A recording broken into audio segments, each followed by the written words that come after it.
బీఆర్ఎస్కు గుది బండలా మారిన కవిత బెయిల్. తెలంగాణ ఉద్యమ నాయకుడు, రాష్ట్ర మాజీ ముఖ్యమంత్రి కేసీఆర్. ఆయనకు ఇప్పుడున్న పరిస్థితుల్లో ప్రధాన సమస్య ఒక్కటే, తన కూతురు కవితకు బెయిల్ తీసుకురావడం. అప్పటి వరకు ఎన్ని సమస్యలు ఎదురైనా పట్టించుకునే పరిస్థితి కనబడతలేదంటున్నారు గులాబీ శ్రేణులు.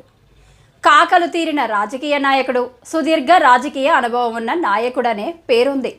అటువంటి నాయకుడి కూతురు జైల్లో ఉంటే కేసీఆర్ పరిస్థితి రాజకీయ వర్గాల్లో ఎలా ఉంటుందో చెప్పాల్సిన అవసరం లేదు. ఎమ్మెల్సీ కవిత జైలుకు వెళ్ళి నెలలు గడుస్తున్నాయి. ఆమెపై నమోదైన కేసులోనే Delhi CM Kejriwal, deputy CM Manish Sisodia వాళ్ళకి ఇప్పటి వరకు కూడా బెయిల్ రాలేదు. ఈ నేపథ్యంలోనే కవితకు కూడా బెయిల్ వస్తుందనే నమ్మకం కనబడతలేదని బీఆర్ఎస్ శ్రేణులు అభిప్రాయపడుతున్నారు. అయినప్పటికీ బెయిల్ తీసుకురావడానికి కేటీఆర్, హరీష్ రావులు ఢిల్లీలో తమదైన శైలిలో ప్రయత్నాలు చేస్తున్నారు. కేసీఆర్ సలహాతోనే వారిద్దరూ ఢిల్లీలో న్యాయవాదులను నిరంతరం సంప్రదిస్తున్నారు.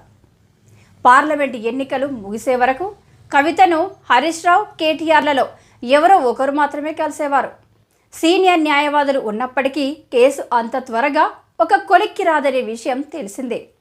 ఇప్పుడు పార్టీ కార్యక్రమాలంటూ ఏవీ లేవు. అందుకనే హరీష్ రావు, కేటీఆర్లు ఇద్దరు కూడా కవిత బెయిల్ విషయమే ప్రధానంగా తిరుగుతున్నారు. తీవ్ర ఆవేదనలో ఉన్న కేసీఆర్ మాత్రం ఇప్పటి వరకు కవితను పరామర్శించడానికి మాత్రం వెళ్ళలేదు. ఒకవైపు కవిత బెయిల్ కోసం ప్రయత్నిస్తూనే మరోవైపు బీజేపీ ఢిల్లీ పెద్దలతో తెర వెనక మంతనాలు కూడా జరుపుతున్నారనే ఆరోపణలు రాజకీయ వర్గాల్లో కనిపిస్తున్నాయి. కేంద్ర దర్యాప్తు సంస్థలు కేసు నమోదు చేశారంటే కేసు చాలా బలంగా ఉంటుంది. రాష్ట్రంలో అధికారం లేదు, పార్లమెంటులో బలం లేదు. అటువంటప్పుడు బీజేపీతో వైరం అవసరమా? మరో 4 ఏళ్ల అనంతరమే ఎన్నికలు.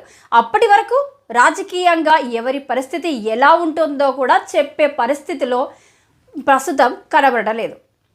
బలం లేని సమయంలో కోరి వైరం తెచ్చుకోవడం అవసరమా అంటూ గులాబీ శ్రేణులు సైతం అభిప్రాయపడుతున్నారు.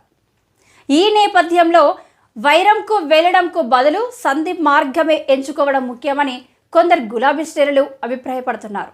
కాబట్టి పంతానికి పోవడం వదిలిపెట్టి కవితను బయటికి తీసుకువచ్చే దారి కోసం ప్రయత్నించడం పార్టీకి చాలా ముఖ్యమనే విషయం ఇప్పుడు బీఆర్ఎస్ నాయకుల్లో చర్చనీయాంశంగా మారింది.